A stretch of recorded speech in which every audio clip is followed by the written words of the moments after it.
اعوذ باللہ السمیع العلیم من الشیطان اللعین الرجیم بسم اللہ الرحمن الرحیم وصلی اللہ علی سید الانبیاء والمرسلین بسم اللہ الرحمن الرحیم رب اشرح لی صدری ویسر لی امری واحلل عقدۃ من لسانی یفقہوا قولی اما بعد۔ حاضرین، ناظرین، مشارکین، مشترکین، مستمعین، السلام علیکم ورحمۃ اللہ وبرکاتہ۔ میسج آف ہیومینٹی، پیغام انسانیت میں میں آپ حضرات کی خدمت میں حاضر ہوں اور دعا گو ہوں کہ پروردگار آپ سب کی عظیم عبادات کو قبول فرمائے اور عظیم عبادات کی جزا اجر اجزل عنایت فرمائے۔ آپ حضرات کی خدمت میں پیغام انسانیت میں میری کوشش یہ ہوتی ہے کہ اہل بیت اطہار نے جو ہیومینٹی کے لیے پیغامات پورے یونیورس کو دیے ہیں، پوری دنیا کو اہل بیت اطہار نے جو پیغامات دیے ہیں وہ آپ کی خدمت میں پیش کر سکوں، اور یہ بات یاد رہے کہ اہل بیت اطہار کا ایک ایک پیغام یونیورسل ہے۔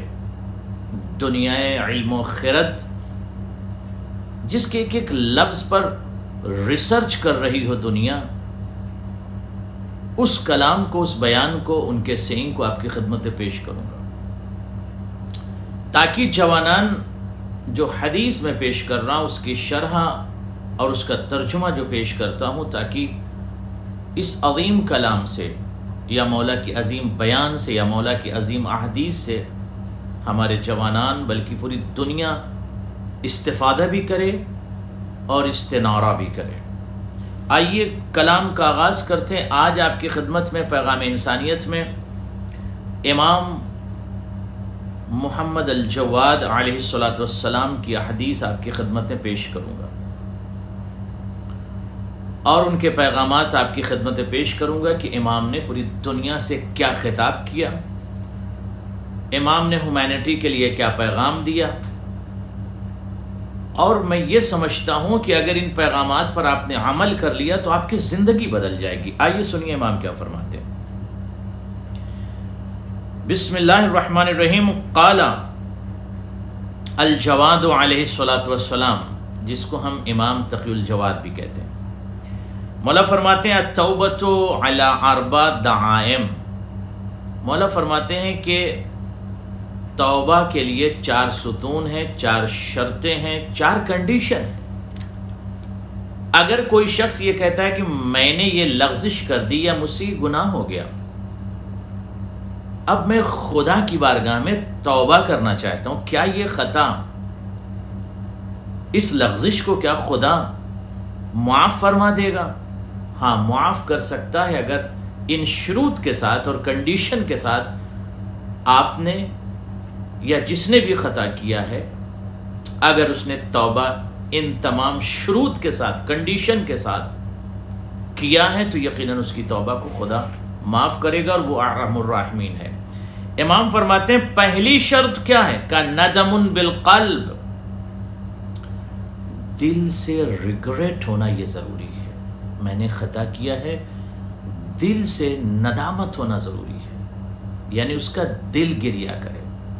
توبہ صرف لسانی نہیں ہونی چاہیے، توبہ زبانی نہیں ہونی چاہیے، توبہ صرف دکھانے کے لیے نہیں ہونا چاہیے، توبہ قلب سے ہونی چاہیے، یعنی زبان کے ساتھ ساتھ اس کا دل بھی ساتھ دے، دل بھی ساتھ دے، یعنی دل اندر سے ریگریٹ ہو، قلب اندر سے ریگریٹ ہو، قلب بھی گریہ کرے، اسے افسوس ہو کہ میں نے یہ خطا کیا ہے، یہ میں نے لغزش کیا۔ دوسری کنڈیشن کیا ہے؟ مولا فرماتے ہیں وَإِسْتِغْفَارٌ بِاللِّسَانِ، اور زبان سے وہ مسلسل استغفار کرتا رہے۔ استغفار باللسان کیا مطلب؟ یعنی اس کی زبان بھی استغفار کر۔ استغفار کا کیا مطلب؟ طلب مغفرت، یعنی خدا مجھے معاف کر دے، خدا مجھے معاف کر دے، خدا مجھے معاف کر دے۔ اس کو کہتے ہیں استغفار۔ باب استفعال میں جب ہم استعمال و استخدام کرتے ہیں تو اس کے جو معنی اخذ کیے جاتے ہیں، عربی ادب اور اہل لغت سمجھتے ہیں اس عربی ادب کی چاشنی کو کہ استغفار کا مطلب ہوتا ہے طلب مغفرت، یعنی پروردگار تیری مغفرت کا میں طلبگار، خدا مجھے معاف کر دے، میں نے یہ خطا کیا، خدا مجھے معاف کر دے۔ پہلی شرط ندم بالقلب، یعنی دل کی گہرائی سے، اور دل سے توبہ کرنا جس کو ہم کہتے ہیں، دل بھی آپ کا ساتھ دے زبان کے ساتھ۔ وہ استغفار باللسان، دوسری شرط یہ ہے کہ زبان سے بھی استغفار کرتا رہے، یعنی زبان اور دل آپس میں دونوں خدا کی بارگاہ میں استغفار و توبہ کریں۔ تیسری چیز کیا ہے مولا، شرط کیا ہے توبہ کی قبولیت کے لیے؟ فرماتے ہیں وَاجْتِنَابُ الْمَحَارِمِ، کیا مطلب؟ یعنی گناہ سے خود کو روک لینا ہے۔ ایک خطا کیا ہے، گناہ ہو گیا، غلطی ہو گئی، لغزش ہو گئی ہے، اب اس جوان نے، اس شخص نے، اس فرد نے، اس انسان نے، اس مؤمن نے خدا کی بارگاہ میں توبہ کیا، پروردگار میں نے غیبت کی تھی، فلاں کی۔ یہ تو حقوق العباد مسئلہ آتا ہے، اگر کسی غیبت کیا ہے تو اسی سے معافی مانگنا ہوتا ہے، بٹ اگر کسی کو ہرٹ کر دیا، کسی کو اذیت دیا، یا کوئی ایسی خطا ہو گئی ہے کہ جس کے لیے خدا کی بارگاہ میں معافی طلب کر رہا ہے۔ اور آپ یہ بات سمجھ لیں کہ میں مسلسل یہ بات عرض کرتا ہوں، غیبت بہت بڑا گناہ ہے، بہت بڑا گناہ ہے۔ سخت آیات بھی ہے غیبت کے حوالے سے، اور احادیث بھی پائی جاتی ہے، اور آپ مسلسل سنتے ہیں کہ اپنے مرے ہوئے بھائی کا لحم، گوشت کھانا کیا کوئی انسان پسند کرے گا؟ کوئی یہ پسند نہیں کرے گا کہ اس کا بھائی مر جائے۔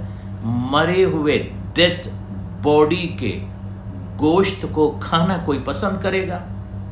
کا جو غیبت کرتا ہے گویا وہ اپنے مرے ہوئے بھائی کے گوشت کو کھاتا ہے، اور یہ بات ثابت ہے، احادیث سے بھی ثابت ہے۔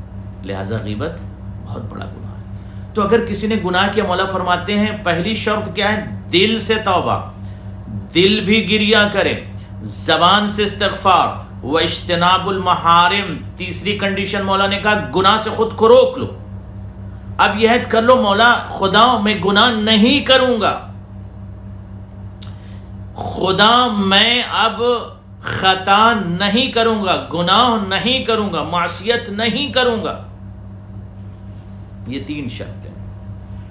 چوتھی شرط مولا وعمل بالجوارح، چوتھی شرط مولا یہ فرماتے ہیں کہ زبان سے بھی استغفار کریں، دل بھی آپ کا گریہ کرے، اور اس کے ساتھ ساتھ گناہ سے خود روک لیں۔ وعمل بالجوارح، اعضاء و جوارح بھی آپ کے عمل کریں، یعنی اعضاء و جوارح بھی آپ کا ساتھ دیں استغفار میں بھی، یعنی آپ کی سانسیں توبہ کریں، آپ کی روح توبہ کرے، آپ کا وجود توبہ کرے، آپ کی دھڑکنیں توبہ کرے، آپ کے لہو، آپ کے شرائن میں دوڑتا ہوا لہو بھی توبہ کرے۔ تو توبہ جب انسان دل کی گہرائی سے کرتا ہے تو یقیناً رحمت کے دریچے کھل جاتے ہیں، خدا اسے معاف کر دیتا ہے کہ اس نے بہت ڈیپلی دل کی گہرائی سے توبہ کیا۔ لہٰذا میرے جوانوں، آؤ خدا کی بارگاہ میں اور اس معبود کے بارگاہ میں جس کو رب کہتے ہیں، پالنہار کہتے ہیں، کریٹر کہتے ہیں، خالق کہتے ہیں۔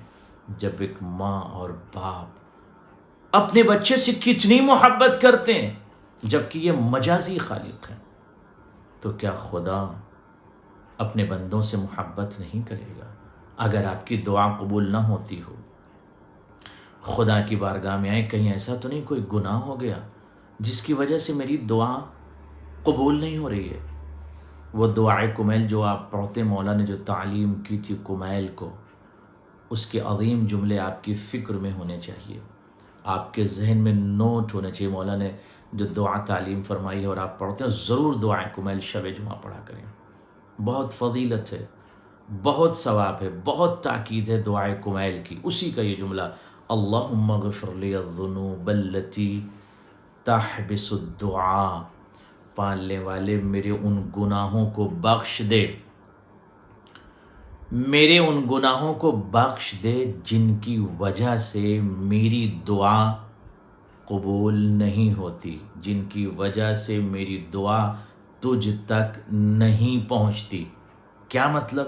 یعنی ایک انسان مسلسل دعا کر رہا ہے مگر اس کی دعا نہیں جا رہی ہے، دعا آلریڈی محبوس ہے، جیلڈ ہے، مسجون ہے، خدا تک دعا نہیں جاری۔ کیوں نہیں جاری؟ مولا نے جو دعائیں کمال تعلیم فرمائی تھی اس کے جملے گناہ کی وجہ سے، یعنی میرے وہ گناہ بخش دے جس کی وجہ سے میری دعا نہیں پہنچ رہی باب استجابت تک۔ اس کا مطلب میرے ہی گناہ میری دعاؤں کو قبول ہونے سے روک رہے ہیں، میرے ہی گناہ میری دعا مولا تک پہنچنے سے روک رہے ہیں۔ غری کو چوم لیجئے، کربلا چلے جائیے، بٹ اگر گناہ مسلسل جاری ہے، گناہ سے توبہ نہیں ہے، تو میری دعا نہ مولا تک پہنچے گی نہ خدا تک پہنچے گی۔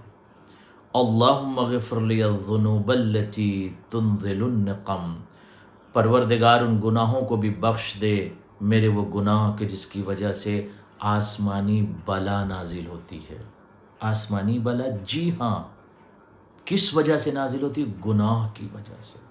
یعنی اللہ مصیبتیں نازل نہیں کرنا چاہتا کسی مرد پر، کسی عورت پر، کسی جوان پر، مگر گناہ کی وجہ سے اس پر نقم کا نزول ہوتا ہے، یعنی بلائیں نازل ہوتی گناہ کی وجہ سے۔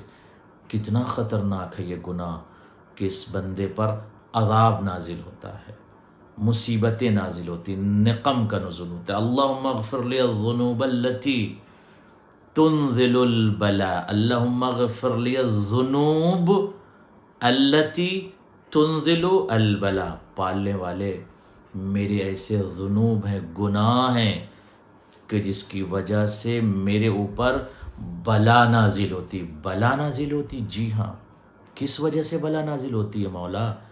گناہ کی وجہ سے۔ ایک انسان جب گناہ کرتا ہے تو صرف گناہ تک محدود نہیں رہتا، خدا ناراض ہوتا ہے، بلا نازل ہوتی ہے۔ بلا نازل ہوتی گناہ سے، تو اگر مصیبت کا نزول ہو رہا ہے، مصیبت میں انسان گرفتار ہو رہا ہے، بلا میں نہ اس کے اوپر نازل ہو رہی، نقم کا نزول ہو رہا ہے، اس کی دعا قبول نہیں ہو رہی، تو ریزنز کیا ہیں؟ گناہ، معصیت، گناہ۔ خدا کی بارگاہ میں آئیے، توبہ کریں۔ پروردگار، ہم صدق دل سے تیری بارگاہ میں توبہ کرتے ہیں، اور امام کا چاہنے والا، امام کا ماننے والا، امام سے محبت کرنے والا دل کی گہرائی سے توبہ کرتا ہے۔ امام بھی اسے معاف کرتے ہیں، خدا بھی معاف کرتا ہے۔ ورنہ کوئی بھی عمل کر لیں، اگر گناہ ہے تو گناہ کی وجہ سے دعا قبول نہیں ہوگی، اس میں کوئی ایف اور بٹ نہیں ہے۔ آئیے دیکھیے مولا آپ سے اور کیا ارشاد فرما رہے ہیں۔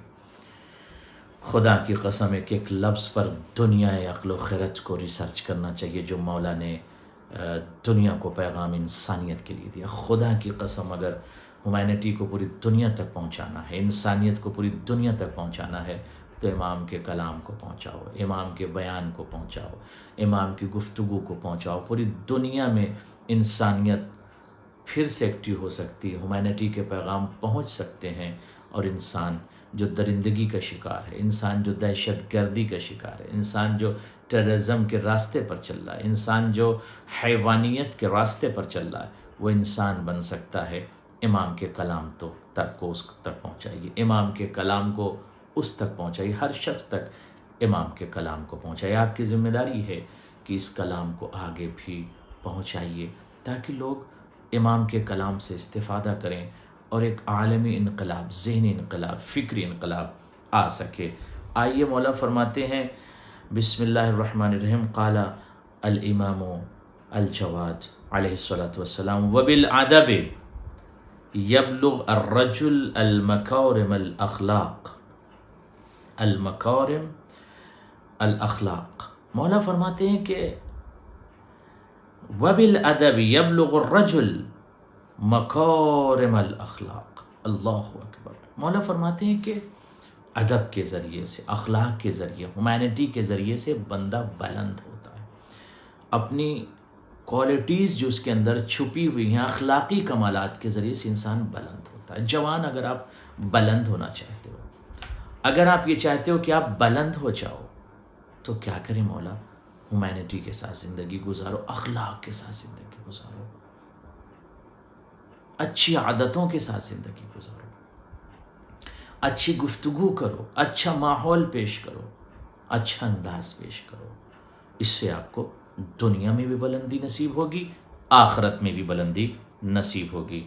فی الدنیا والآخرہ وَيَصِلُ بِهِ إِلَى الْجَنَّةِ، جس کا اچھا اخلاق ہوگا، جس کے اندر مورالٹی پائی جائے گی، اس مورالٹی کا فائدہ یہ بھی ہوگا کہ وہ دنیا اور آخرت میں بلند ہوگا، اور جنت تک یہ اخلاق اس انسان کو لے جائے گا۔ کسی کو ہرٹ مت کرو، کسی کو ستاؤ نہیں، کسی کی غیبت مت کرو، کسی کو اذیت مت دو، انسانیت کے لیے کام کرو، تنہائی میں بیٹھو اور ہیومینٹی کے لیے کچھ سوچو، انسانیت کے لیے کچھ سوچو۔ انسان کی تباہی کے لیے ہمیں کام نہیں کرنا چاہیے، انسان کی تدمیر کے لیے کام نہیں ہونا چاہیے، بلکہ تعمیری کام ہونا چاہیے۔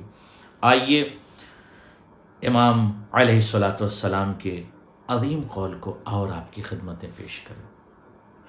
کیا آپ نے کبھی سوچا ہے کہ اگر دنیا کے سامنے امام کے کلام کو پیش کر دیا جائے، میں یہ سمجھتا ہوں کہ نان مسلم بھی جب امام کے کلام کو سنتے ہیں تو وہ تڑپ جاتے ہیں۔ اچھا 1400 سال 1300 ایئرز بیفور 1400 ایئرز بیفور یہ امام نے کہا تھا؟ یس، بتائیے امام لوگوں کو۔ مولا فرماتے ہیں من استغنى باللہ افتقر الناس الیہ، جو لوگوں سے بے نیاز ہو جاتا ہے، جو لوگوں سے بے نیاز ہو جاتا ہے، یعنی لوگوں کے دروازے پر بھٹکنے سے کوئی فائدہ نہیں، خدا کی بارگاہ میں آؤ۔ جو لوگوں سے بے نیاز ہو جاتا ہے، خود کو فعال کرو، ایکٹیو کرو، ایجوکیشنل اسٹرانگ کرو، فکری طور پر اسٹرانگ کرو، اپنے آپ کو آگے بڑھاؤ، اخلاقی طور پر بہتر کرو اپنے آپ کو۔ جو لوگوں کے دریچوں پہ بھٹکتا ہے وہ انسان پریشان ہوتا ہے۔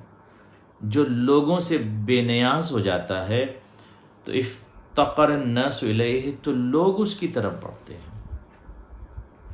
محتاج اللہ کا ہونا چاہیے، بندے کا محتاج نہیں ہونا چاہیے۔ وَمَنِ اتَّقَ اللَّهَ أَحَبَّهُ النَّاسُ وَإِن كَرِهُ، جو تقوی الہی اختیار کرے گا، جو اللہ کا تقوی اختیار کرے گا، لوگ اس سے نہ چاہتے ہوئے بھی محبت کریں گے۔ یعنی تقوی کا فائدہ یہ ہوگا کہ نہ چاہتے ہوئے بھی لوگ آپ سے محبت کریں گے۔ تقوی ایک شیلڈ ہے، تقوی انسان کو پروٹیکٹ کرتا۔ تقوی جب انسان کے اندر ہوگا تو تقوی کی وجہ سے انسان گناہ نہیں کرتا۔ آئیے امام نے دنیا طغات کے لیے کیا کہا۔ بہت سے لوگ ایسے ہیں جو ظالم کی مدد کرتے ہیں، تو کیا ان کا شمار بھی ظالمین میں ہوگا؟ جی ہاں، بہت سے لوگ ایسے ہیں جو ظالم کے ظلم پر راضی ہیں، تو کیا ان کا بھی شمار اسی چیز میں ہوگا؟ سنیے مولا کا قول، العامل بالظلم والمعین له والراض به شرکاء۔ مولا ارشاد فرماتے ہیں کہ جو ظلم کرتا ہے، غور کیجیے گا، توجہ کیجیے گا، جو ظلم کرتا ہے، والمعین له، اور جو ظالم کی مدد کرتا ہے، والراض به شرکاء، یہ آپس میں پارٹنرز ہیں۔ کیا مطلب مولا؟ ظلم کرنے والا اور ظالم کی مدد کرنے والا، ایک تو وہ ظالم ہے، اس نے ظلم کیا، دوسرا شخص ہے وہ اس ظالم کی مدد کر رہا ہے، تیسرا شخص ہے جو ظالم کے ظلم سے راضی ہے۔ مولا فرماتے ہیں شرکا، یہ تینوں شریک ہیں آپس میں، یعنی جو عذاب اس ظالم کے اوپر ہوگا وہی عذاب اس شخص کے اوپر ہوگا جس نے اس ظالم کی مدد کی، نصرت کی، ہیلپ کی۔ یا ایک شخص ہے کسی ملک میں بیٹھا بٹ ظالم کے ظلم سے راضی ہے، وہ بھی ظالم ہے، وہ بھی ظالم، یس، بٹ اس نے تو ظلم نہیں کیا، ظلم کسی اور نے کیا۔ فرض کی یزید نے امام حسین پر ظلم کیا، اور کچھ لوگ ایسے پیدا ہو جائیں جو کہیں جو یزید کے ظلم سے راضی ہو جائیں تو ان کا شمار یزید کے ساتھ ہوگا، یعنی وہ عذاب کا جو مستحق یزید ہے اسی عذاب کے مستحق وہ افراد بھی ہوں گے جو یزید کے ظلم سے راضی ہیں۔ آپ نے غور فرمایا؟ تو ظلم کا خاتمہ ضروری ہے۔ بربریت، دہشت گردی اور ظلم یہ انسانیت کی تباہی ہے۔ اہل بیت اطہار نے اپنے کلام سے، بیان سے پوری دنیا کے سامنے ہیومینٹی کو پیش کیا۔ ظلم کا خاتمہ ہونا چاہیے، ظلم چھوٹا ہو یا بڑا ہو، ظلم ہے۔ اگر ظلم دیکھتے ہوئے آپ خاموش ہیں یہ بھی اچھا عمل نہیں ہے۔ لہذا ظلم کو روکنا چاہیے۔ آج پوری دنیا میں آپ دیکھیں کہاں کہاں ظلم ہو رہا ہے۔ ظالم کے خلاف آواز اٹھانا بھی ذمہ داری ہے۔ آئیے، امام نے قبرستان کے حوالے سے ایک عظیم پیغام دیا۔ بہت سے لوگ ایسے ہیں جو قبرستان میں جانے سے ڈرتے ہیں، بہت سے لوگ تو کربلا سے کفن لانے سے بھی ڈرتے ہیں، مگر جو اصل میں مولا کے چاہنے والے ہوتے ہیں اور جو عشق مولا میں ڈوبے ہوئے ہوتے ہیں وہ کربلا سے کفن لے کر آتے ہیں۔ غور کیا آپ نے؟ یہ واحد قوم ہے دنیا میں جو کربلا سے کفن لے کے آتی ہے۔ دنیا کفن سے بھاگتی ہے مگر شیعہ کفن لے کر کربلا سے آتے ہیں۔ عشق مولا میں ڈوبے ہوئے لوگ قبرستان سے نہیں گھبراتے، نہ کفن سے گھبراتے، نہ مقبرہ سے گھبراتے ہیں، نہ گریو یارڈ سے گھبراتے ہیں۔ آئیے مولا نے کیا عظیم پیغام دیا وہ سن لیجئے، اور اس سے ایک عظیم ایک کلام کو واقعاً پوری دنیا تک نشر ہونا چاہیے۔ مولا فرماتے ہیں، مولا جواد فرماتے ہیں، من زار قبر اخیہ المؤمن فجلس عند قبرہ واستقبل القبلہ ووضع یدہ علی القبر وقرأ انا انزلناہ فی لیلۃ القدر 7 مرات امن من فضع الاکبر۔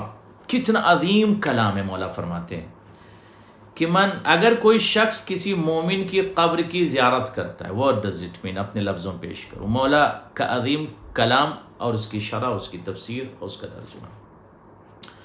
اگر آپ اپنے کسی مومن کی قبر پر جاتے ہیں قبرستان میں، فور ایگزامپل آپ جس ملک میں جس شہر میں رہتے ہیں، آپ نے سوچا کہ آج میرے پاس وقت ہے میں قبرستان چلوں اور اپنے کسی بھی مومن کی قبر پر آپ نے ہاتھ رکھا، قبلہ رخ ہو کر ہاتھ رکھا، ووضع یدہ علی قبر، اور قبر پر ہاتھ رکھا، اور رکھنے کے بعد آپ نے کہا، یہ پڑھا آپ نے 7 مرتبہ۔ کیا پڑھا؟ انا انزلناہ فی لیلۃ القدر، سورہ انا انزلناہ یاد ہے آپ کو، سب کو یاد ہے، بچوں کو یاد ہے۔ 7 مرتبہ اگر آپ نے سورہ انا انزلناہ پڑھ دیا قبر پر، قبر بشر پر، قبر انسان پر، قبر مومن پر، قبر مومنہ پر،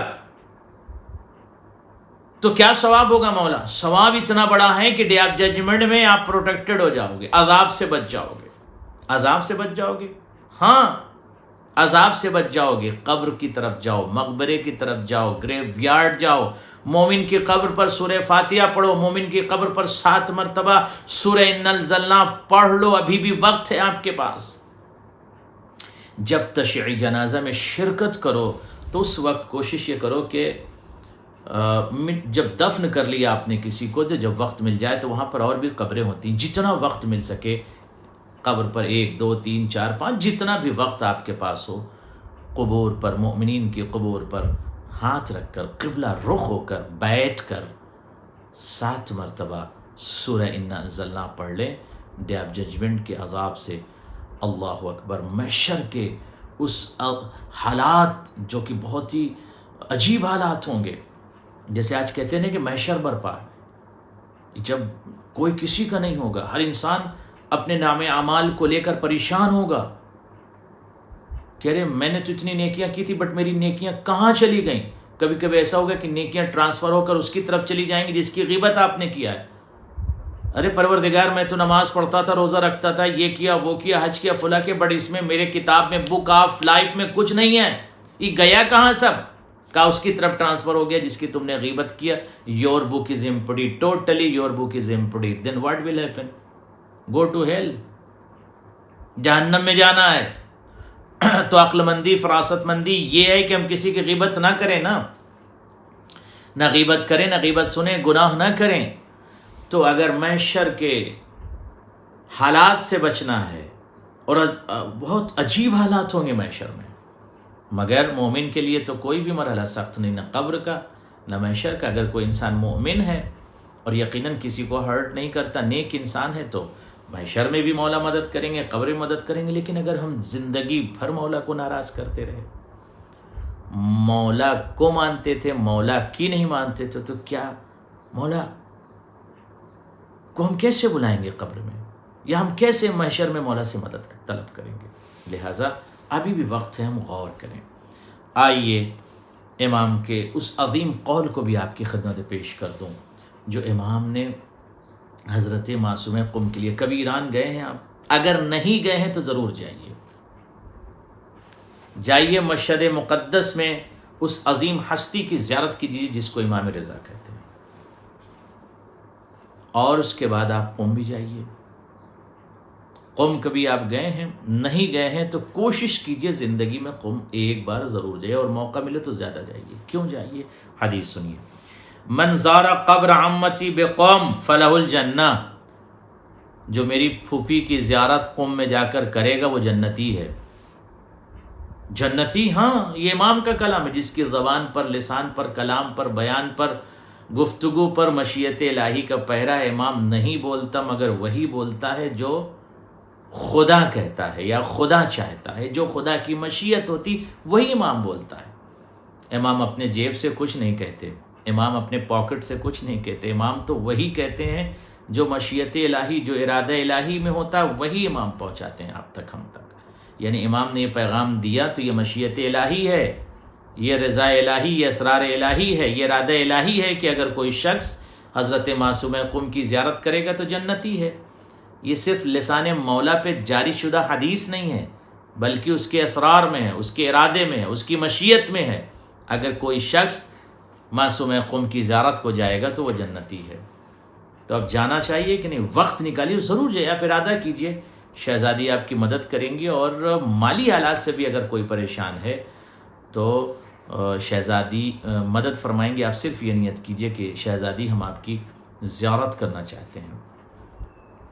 حضرت معصومہ سلام اللہ علیہا کی آپ نظر دلائیے، اور نظر دلا کر ان سے استغاثہ کیجئے کہ شہزادی مجھے بلائیے۔ آپ دیکھیے کہ شہزادی آپ کو ضرور بلائیں گی، شہزادی آپ کو طلب کریں گی اور آپ کو زیارت نصیب ہوگی۔ رزق کے لیے سورہ واقعہ کی بہت تاکید ہے، مغرب کے بعد سورہ واقعہ پڑھ لیا کریں، رزق میں اضافہ ہوگا۔ عشاء کے بعد بھی ایک مرتبہ سورہ واقعہ پڑھ لیا کریں، رزق میں اضافہ ہوگا۔ تو رزق کے لیے بہت ساری چیزیں ہیں۔ سجدے میں جب جائیے تو کثرت سے استغفار کیجیے، رزق میں اضافہ ہوگا۔ چھوٹی چھوٹی نعمتیں ملیں، شکر کریے، رزق میں اضافہ ہوگا۔ یا یوں کہہ دوں، ہر وقت شکر پروردگار کریے، ہر وقت آپ کی سانسیں شکر کریں، آپ کی فکر میں شکر ہو، آپ کے وجود میں شکر ہو، آپ کی دھڑکن میں شکر ہو، آپ کے لہو میں شکر ہو، آپ کے شرائن میں دوڑتے ہوئے خون میں شکر ہو۔ آپ دیکھیے ہر وقت شکر کیجیے، آپ کی نعمتیں بڑھ جائیں گی، رزق بڑھ جائے گا، روزی بڑھ جائے گی، سکون آپ کو زیادہ ملے گا۔ کثرت سے آپ شکر کر کے تو دیکھیے، ہر وقت خدا کا شکر کریے۔ یہ سانسیں بھی چاہتی ہیں کہ ہم شکر کریں، یہ دھڑکنیں بھی چاہتی ہیں کہ ہم شکر کریں، اس معبود کا شکر کریں۔ آئیے میں اور جلدی سے امام کے کلام کو پیش کر کے بات کو مکمل کروں۔ بہت عظیم کلام مولا کا، خدا کی قسم دل یہ چاہتا ہے کہ تمام حدیثوں کو آپ کی خدمت پیش کر دوں، مگر چونکہ وقت نہیں ہوتا، اس کی وجہ سے میں ذرا سا احتیاط سے کام لیتا ہوں۔ امام جواد علیہ الصلاۃ والسلام فرماتے ہیں، بہت عظیم جملہ ہے، مولا فرماتے ہیں کہ الادب ہوا ادب الشریعہ وہوا ادب الشریعہ فتعدبوا بها تکونوا ادبا حقا۔ مولا فرماتے ہیں جو آداب شریعت ہے اسی سے اپنے آپ کو مزین کر لو۔ یہ جو دنیاوی کلچر ہے، اس کلچر سے اپنے آپ کو مزین مت کرو، کلچر کے غلام مت کرو، ثقافت کے غلام مت بنو، ٹریڈیشن اور کسٹم کے غلام مت بنو۔ جو شریعت کا کلچر ہے، جو دین کا کلچر ہے، جو اخلاق دین ہے، جو آداب دین ہے، اس سے اپنے آپ کو مزین کرو۔ جو موریلٹی دین کی ہے، جو ہیومینٹی پر تمام چیزیں اس کو اپنانے کی ضرورت، یعنی جو انسانیت کی آواز ہے، جو ہیومینٹی کی آواز ہے، جو ایتھیکل آواز ہے، اس کے مطابق ہمیں زندگی گزارنا چاہیے. یعنی ہر شخص کو مؤدب ہونا چاہیے، یعنی ادب ضروری ہے زندگی میں، جس کو ہم کہتے ہیں صاحب ادب ہونا ضروری ہے، صاحب اخلاق ہونا ضروری ہے. تو کون سا وہ اخلاق جو دین کا اخلاق ہے، اس کے مطابق زندگی گزارنا چاہیے. اب میں آپ کی خدمت میں سوچ یہ رہا ہوں، صرف 2 حدیثیں پیش کر کے اجازت چاہوں گا، بہت جلدی سے سن لیجئے. مولا فرماتے ہیں، امام جواد فرماتے ہیں، فساد الاخلاقی بمعاشرت الصفحاء، اخلاق آپ کا تباہ ہو جائے گا، برباد ہو جائے گا. غلط لوگوں کے ساتھ مت رہیں، صفحاء کے ساتھ مت رہیں، بے وقوفوں کے ساتھ مت رہیں، بدتمیزوں کے ساتھ مت رہیں. آپ نے غور فرمایا، آپ کو چاہیے کہ اچھے لوگوں کا ساتھ اپنائیں، کیمپینین، ساتھی، دوست، احباب اچھے ہونے چاہیے، ورنہ آپ کی مورالٹی تباہ ہو جائے گی. بات میرے خیال میں شاید واضح ہو گئی، زیادہ شرح کرنے کی ضرورت نہیں ہے. یعنی جوانان کے لیے صرف یہ پیغام نہیں، سب کے لیے، یعنی دوست بھی، احباب بھی اچھے رکھیے، پاک صاف اچھی فکر والوں کے ساتھ دوستی کیجیے، اور غلط لوگوں سے خود کو دور رکھیے. بیوقوفوں کی بھی دوستی اچھی نہیں ہے. آئیے آخری کلام وہ ہے علم کے لیے مولا نے کیا کہا، وہ سن لیجیے اور اجازت. کیا عظیم کلام ہے، کاش دنیا کا ہر فرد علم کی طرف جائے. مولا فرماتے ہیں علیکم بطلب العلم، واجب ہے آپ کے لیے. کیا واجب ہے مولا؟ علیکم، لفظ علیکم جب عربی میں استعمال، 2 چیزیں غور کریں. ایک لفظ عربی میں استعمال ہوتا ہے امر کا، ایک صیغہ جس کو ہم کہتے ہیں، جس کو امپریٹیو انگلش میں کہتے ہیں، یہ جو وجوب پر دلالت کریں، واجب ہے. جیسے استعینوا بالصبر والصلاۃ، استعینوا واجب ہے. اقیموا الصلاۃ جیسے. تو اسی طریقے سے جب امر کا صیغہ ہوتا ہے تو وہ وجوب پر دلالت کرتا ہے. اسی طرح لفظ استعمال ہوتا ہے علیک او علیکم. علیکم یہاں پلورل ہے. علیکم کا مطلب آپ کے لیے ضروری ہے، ایسنشل ہے، واجب ہے. کیا مولا؟ علیکم بطلب العلم، علم حاصل کرنا مستحب نہیں، واجب ہے. واجب ہے، یس. جوانان غور کریں، آپ علم حاصل کرنا واجب ہے، ضروری ہے، ایسنشل ہے، مسٹ ہے. فَإِنَّ طَلَبَهُ فَرِيضَةٌ، اس کا حاصل کرنا، یعنی علم کا حاصل کرنا، ہو کی ضمیر علم کی طرف جاری. فَإِنَّ طَلَبَهُ فَرِيضَةٌ، علم کا حاصل کرنا واجب ہے، فریضہ ہے، ایسنشل ہے، مسٹ ہے، ضروری ہے. والبحث عنہ نافلہ، اور علم کو تلاش کرنا یا نقاش کرنا، بحث کرنا، یہ نافلہ ہے، یعنی جس کو ہم استحباب کہتے ہیں. یعنی علم کی بہت فضیلت ہے.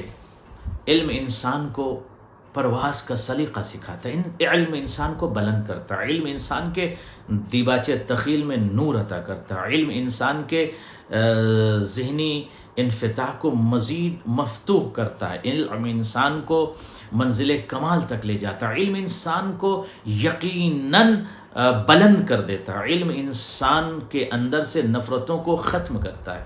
علم ہی تو ہے کہ جو منبر رسول سے بول رہا تھا، سلونی سلونی قبل ان تفقدونی. علم ہی تو تھا جو یہ کہہ رہا تھا، پوچھ لو جو پوچھنا چاہتے ہو قبل اس کے کہ میں تمہارے درمیان سے چلا جاؤں.